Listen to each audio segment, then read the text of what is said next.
schools in Accra.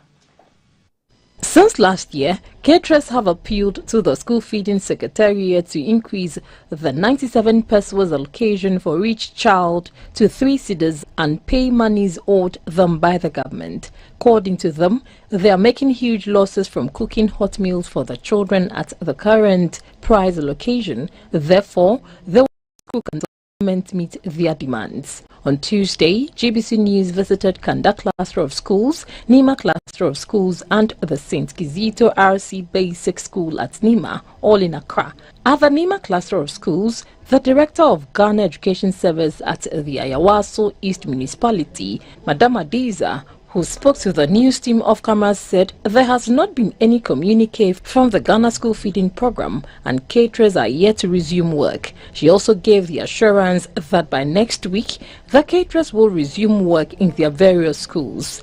The Ghana National School Feeding Program, which started in 2005, is an initiative in the erstwhile President Kufuor's administration to check truancy and enhance equitable education. Currently, over 3,000 pupils in about 10,000 schools in all metropolitan, municipal and district assemblies are benefiting from the program. Checks by GBC News at some schools show the caterers have not resumed work. Let's do politics now. As it works today towards maintaining the Kumewu seat, the MPP has from today, yesterday, April 11, opened the nominations for prospective candidates to pick forms and contest for the vacant Kumewu seat. After the party's National Executive Committee and National Council meetings on Monday, April 3, the party sets these dates for the Kumewu constituency by-election. Nominations will close on Friday, April 14, 2023, whilst Sunday, April 23 has been set to elect a parliamentary candidate for the by-election. The Member of Parliament for Kumewu constituency in the Ashanti region, Mr. Philip Basua, died in Accra on March 28, 2023. Subsequently, the Speaker of Parliament, Mr. Alban Babin, on Friday, 31, declared the seat vacant. The Electoral Commission, in accordance with Section 3 of the EC's Amendment Act 1996, Act 52, had to conduct a by-election within 90 days after being informed about the MP's passing. The Kumewu constituency is considered a stronghold of the NPP. The party has won this parliamentary seat consistently in the past 6 elections. Meanwhile, the opposition National Democratic Congress, NDC, is yet to consider whether the party will contest the vacant seat or not.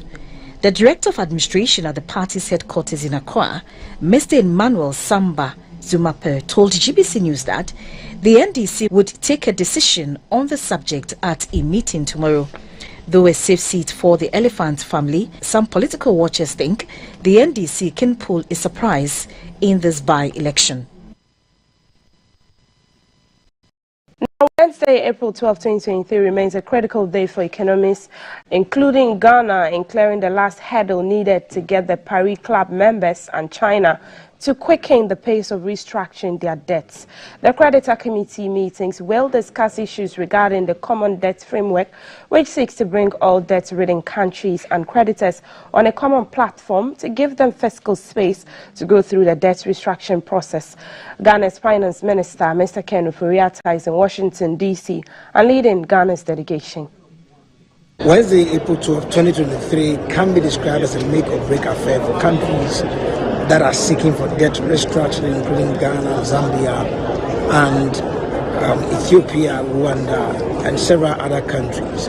Now, this meeting is expected to see the creditor committee member countries, which largely form the Paris Club, and then China to think through what can be done to push through this common debt framework, which the Paris Club members have put together to ensure that all creditor countries come on one platform. But unfortunately, China is seeking to deal with each country differently. So Ghana has, for the past couple of weeks, been engaging the Chinese officials to be able to deal with this issue. And that is why the finance minister traveled to China to seek the views of the Chinese government. At the World Bank 2023 spring meeting, the finance minister is here, and he was in a meeting with the G24. But after the meeting was tight-lipped as to what transpired. Bad indications are that the meeting with the creditor committee countries will come off tomorrow as expected. And the US has already given an indication that it's going to help push for quick resolution of this common debt framework so that countries that are having debt around their neck would be able to secure the $3 billion loan through the debt restructuring that has been proposed by the IMF to ensure that the economic stability is restored in countries like Ghana. So tomorrow will mark a very important point in the annals of Ghanaia's economic history, and that is what the finance minister and his team here are working around the clock lobbying to ensure that Ghana gets through these $3 billion loan that is expected from the IMF. For GBC News, Edward Nyako reporting from Washington, USA. Let's still stay on finances. Stubborn inflation, cost of living crisis and slower growth affects us all, but this especially hurts the poor and most vulnerable, says the IMF Managing Director, Kristalina Georgina, in a conversation with the outgoing president of the World Bank, Mr. David Malpass. At the spring meeting in Washington, the two leaders of the Bretton Woods Institute were on the same page that the pandemic and Russia's war in Ukraine had caused record high debt, while it affects climate change and is holding back developing countries and threatening lives and livelihoods around the world. Recovery, we so much are hoping for, a robust recovery, is still a bit elusive. Why? Because we do have a significant inflation problem. That means central banks have to continue to keep interest rates higher to combat it, and that is on the way of restoring the prospects for robust. Again, the list of issues that got pushed down because of this shock upon shock upon shock. And I want to say we cannot finish this conversation without recognizing that one of these shocks, the senseless war in Ukraine, can go away by just a decision taken by the country that invaded Ukraine to stop the war. Why that matters? Why that matters what we are discussing here? Because one, this war has distracted the world's attention from many other pressing problems. This war not only kills people, it is pushing up food prices, you talked about it, and it is creating more geopolitical tensions, pushing down the ability of the world to work as one.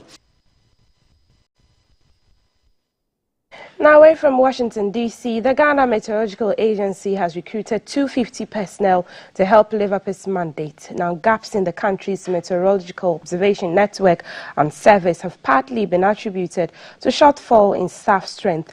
The newly engaged personnel include 120 NAPCO trainees who will be deployed to all the regions and districts across the country. This was made known at the ceremony to climax the agency's month-long awareness program and to highlight the role of meteorology in society's advancement. Climate forecasts provide critical data for the population. The tremendous improvements in human forecasting skill in recent decades have largely been the result of applying advances in atmospheric science. The Ghana Meteorological Agency, GMA, is rising to that level of weather forecasting. The agency, together with technical experts, policymakers and development partners in March 2023, held a 4-week awareness event where stakeholders deliberated how weather forecasting could help avert natural catastrophes. At a closing ceremony to climax the month-long program, issues of weather and climate were at the forefront. In response to its staff shortfalls and its effect on performance, Government in December 2022 recruited 250 personnel, including NAPCO trainees for the Ghana Meteorological Agency, GMA. Mr. Eric Esuman is the acting director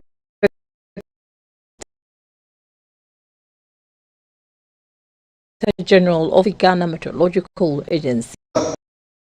When the staff strength was 523, when government decided to use the NAPCO training program in 2018, the agency saw an opportunity to engage some of the NAPCO personnel for our understaffed offices and stations across the country. Following the recruitment, the current total staff strength of the agency now stand at 556. The Meteorological Awareness Month Planning Committee Chairperson, Madame Felicity Ahafianyo, emphasized the need for the public to be abreast with regular weather updates so as to be able to make decisions based on them. In spite of its contributions to national development, the Ghana Meteorological Agency still lacks the needed funds, tools and other logistics to work with. The Minister for Communications, Mrs. Esla Owusu Akufo, said government is going to resource the GMET adequately. The recruitment of these personnel attests to the commitment of government to ensure that GMET is adequately equipped to deliver on its mandate. It's indeed an essential service provider per the Labour Act of Ghana at 653. And so it is imperative that we pay critical attention to the operations of the agency and provide the needed resources and personnel to support its operations. The theme for the program is the future of weather, climate and water across generations. Activities during the month-long program focused on education and training for human resource capacity, institutional development and technical cooperation. Let's look at crime. Let's take you to the courts. The Ashaman Circuit Court has granted a 150,000 Ghana cedi bail with 3 sureties, 2 of which must be justified to Ibrahim Abdul Rakib, one of the suspects arrested in connection with the killing of a 21-year-old soldier, Private Imoro Sharif, in Zongo Laka in the Greater Accra region. Ibrahim Abdul Rakib, who has been charged with dishonestly receiving an item, was among 4 accused persons who, through their lawyers, applied for bail at the Ashaman Circuit Court on Tuesday, April 11, 2023, but it was only Rakib who secured bail on health grounds. Called on Tuesday, April 11, 2023, Abdul Fattah Al-Hassan, the defense counsel for 3 out of the 6 accused persons, including Rakib, told the court that his client was battling a stomach ulcer and had been suffering in the police cells. He therefore prayed the court to grant his client bail, since his condition could aggravate with time if not attended to. The 5th accused person, Yusuf Mohammed, who was also charged with dishonestly receiving an item, was also represented by lawyer Ishahadu Mohammed, whose application for bail was not granted. Superintendent Sylvester Asari, representing the prosecution, opposed the bail applications, pointing out that Ibrahim Abdul Rakib and the other suspects had been in police custody at the police headquarters, which is near the police hospital, and had never reported any health issue to the investigators. He then urged the court to deny bail and instead keep the suspects in custody with the assurance that they would receive medical attention. After carefully considering the arguments presented by the lawyers for the 4 accused persons and considering the seriousness of the charges and potential punishments, Judge Simon Gaga decided not to grant the bail. However, in the case of Ibrahim Abdul Rakib, the court deemed it necessary to grant bail based on medical reasons. The accused persons are Safian Musa, alias Dayogo, Samuel Tete, alias Wiper, Abubakar Sadiq, alias Bedman, Yusuf Mohammed, and Abdul Ghafaru Abdul Karim. They would reappear in court on April 25, 2023. The court further ordered the prosecution to file disclosures on or by April 25, 2023. This was after the prosecution had prayed the court to adjourn the case to enable them to advance investigations, which he said had gone far. Superintendent Asari, in praying the court for adjournment, said it was in the interest of justice and the safety of the accused persons that they remained in custody. Meanwhile, Samuel Tete Elias Waiba, Abubakar Sadiq Elias Bedman, who have been charged with conspiracy to commit murder in the same case, will reappear before the District Magistrates Court in Tema, presided over by Benedicta Entry on April 25, 2023, pending the advice from the Office of the Attorney General. This was after the prosecutor, Superintendent Sylvester Asari, prayed the court to remand the suspect since they were awaiting advice from the Office of the AG. On March 12, 2023, police received information that a male adult had been found dead at Ashaman Taifa. According to the police, the crime scene team retrieved a few items including a knife with blood stains and a backpack, as well as a Ghana card and a health insurance card bearing the name Imoru Sharif. During the investigations, the military was notified and the deceased was subsequently identified as Imoru Sharif, a soldier. Now, Ghana, Nigeria, Angola and Cameroon are among 54 countries actively targeted by the United Kingdom for recruitment by health and social care employers. This announcement was made by the UK government in its revised code of practice for international recruitment of health and social care personnel in England, which was published on the NHS employers website. Some developing countries, such as Ghana, should not be targeted when actively recruiting health or care professionals. The countries listed have a UHC service coverage index that is lower than 50 and a density of doctors, nurses and midwives that is below the global median, 48.6 per 10,000 population. The code applies to the appointment of all international health and social care personnel in the UK, including all permanent, temporary and locum staff in clinical and non-clinical settings. This includes, but is not limited to, allied health professionals, care workers, dentists, doctors, healthcare scientists, medical staff, midwives, nursing staff, residential and domiciliary care workers, social workers and support staff. The code stated that being on the list doesn't prevent individual health and social care personnel from independently applying to health and social care employers for employment in the UK of their own accord and without being targeted by a third party.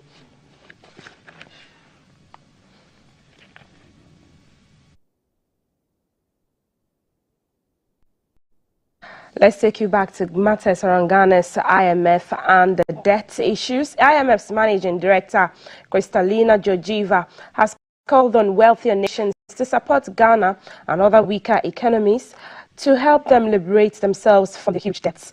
The IMF's managing director said the fund and wealthier countries needed to make it easier for vulnerable ones such as Ghana to restructure their debts. She was speaking at the IMF and World Bank spring meetings in Washington.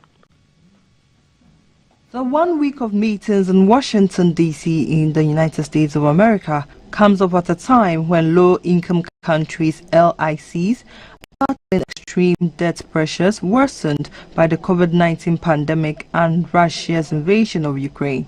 Ghana, with a debt stock of 575.7 billion Ghana cedis in November last year, is one of more than 10 LICs in debt distress.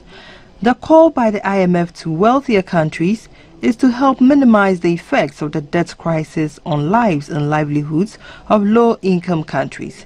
The call also comes at a time when the fund has seen a $1.6 billion shortfall in its funding in the face of the seemingly global economic crisis, where funding to debt-distressed countries was at its highest. She called on developed economies to commit more resources to the fund's Poverty Reduction and Growth Trust, PRGT, which is a concessionary lending window for low-income countries to help strengthen the global response to debt vulnerabilities. Ghana defaulted in servicing its debt last year and is now working with bilateral creditors to restructure their component to be able to earn a $3 billion IMF assistance to help slow down inflation, prop up the currency and return the economy to the path of growth. Although discussions with some bilateral creditors under the G20 Common Framework are underway, talks with China, which holds $1.9 billion of Ghana's debts, have dragged, fueling doubts over the country's ability to secure a package before May.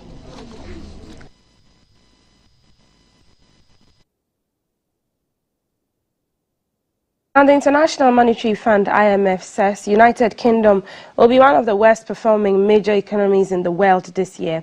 IMF puts it that the UK economy's performance in 2023 will be the worst among the 20 biggest economies known as the G20, which includes sanctions hit Russia, Ukraine and Pentagon. IMF says this is a small upgrade from its last forecast and also warned of a rocky road for the global financial system. It follows the collapse of two US banks last month, closely followed by a rushed takeover of Swiss banking giant Credit Suisse by its rival UBS, which sparked fears of another financial crisis. The IMF had already forecast that the UK would experience a downturn this year and be bottom of the pile of the G7, a group of the world's 7 largest advanced economies, which dominates global trade and the international financial system. IMF researchers have previously pointed to Britain's exposure to high gas prices, rising interest rates and a sluggish trade performance as reasons for its weak economic performance.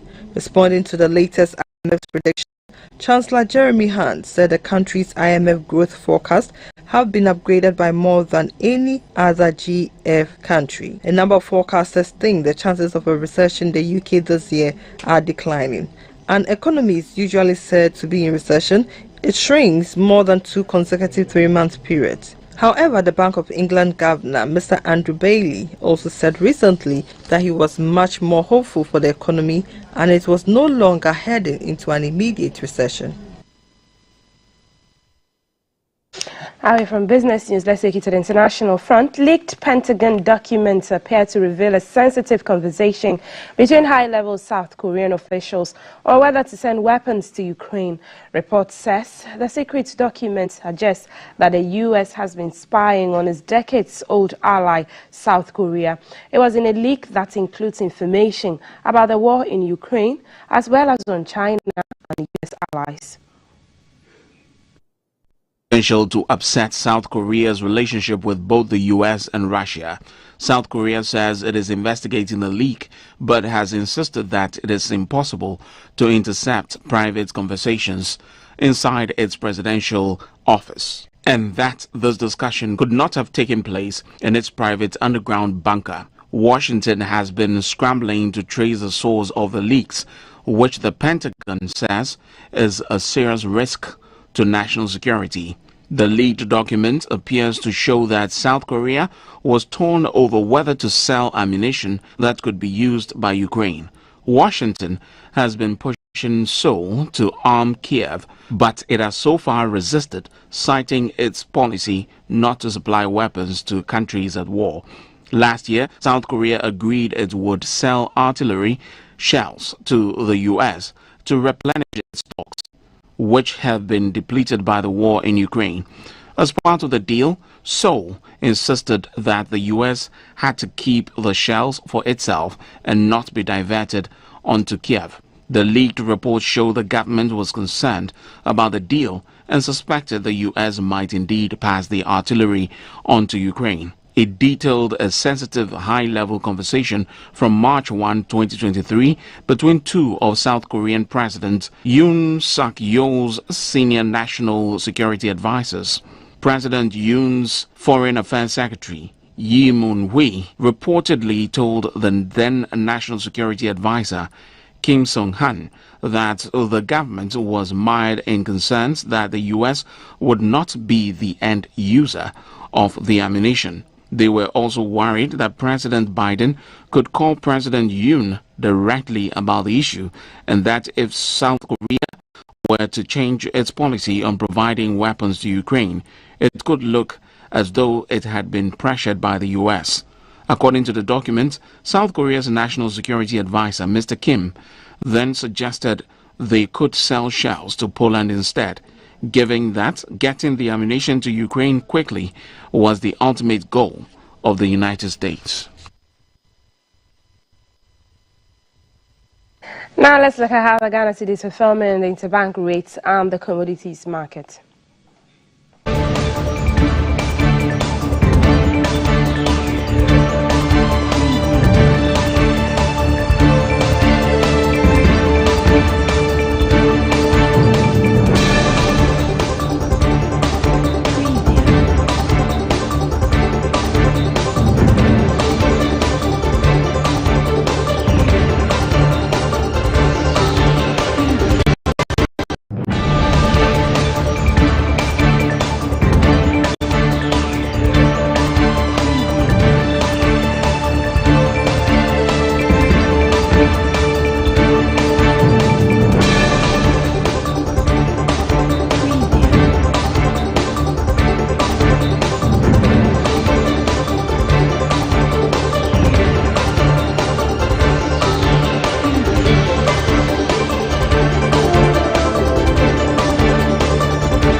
And it's time for us to know how weather will fare today, Wednesday. And Felicity Ahafianyo, Chief Meteorologist for Ghana Meteorology, joins us on the phone lines now. Good morning, Felicity. Good morning, Maltiti. How are you? I'm well. Yourself? I'm better today than yesterday. Great. The weather outside looks cloudy. Technically, we're in the second week of April, and so you did say that we should be expecting these pockets of showers in the country. What's our weather looking like generally today? Yes, thanks so much, and good morning to our audience. For today, a rainstorm moved in. Will I say, unfortunately, it got dissipated, so just a few areas had it. My area, we had it from 2 a.m., giving us a rumbling sound, and later we had some showers out of it. We expect it to move into the central region and then western region. So those of us in Axim, Takrady, and Itemba, we should expect some showers from this morning into midday. Then the rest of the country, we expect it to be partly cloudy, with just a few rain showers forming over Goso, Sunyani, Wenchi area. And then later in the evening, we expect it to spread over Koforidua, Kumasi, and then part of Mim Ahafo area. Yendi Tamale also has 40% chance of rain late afternoon into the evening. Temperatures will be 32 over the coast, 35 over the middle, 36 over the transition. And then the north, we expect temperatures to range between 37 and 39 degrees Celsius. For the sea, the state is still expected to be rough. We are having some patches of rain and thunderclouds, but they are not too aggressive, but we just have to be a bit careful when we are on the sea. The water is also good for fishing activities, but late afternoon, where we expect the rain and thunder over the Koforidua area.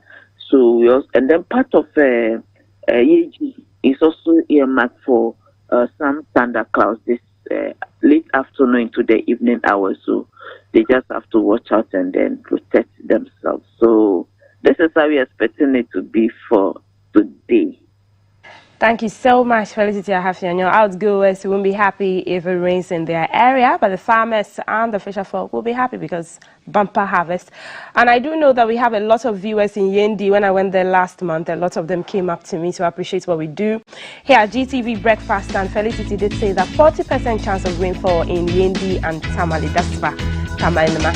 I am Malti Decider Sadik. There's more news on gbcghanaonline.com. Up next is the nutritionist who shakes all of us with what she says about what we eat, oral health, and our diet. A bit later, there's a big chat about the gospel music industry. I'll be back at 7.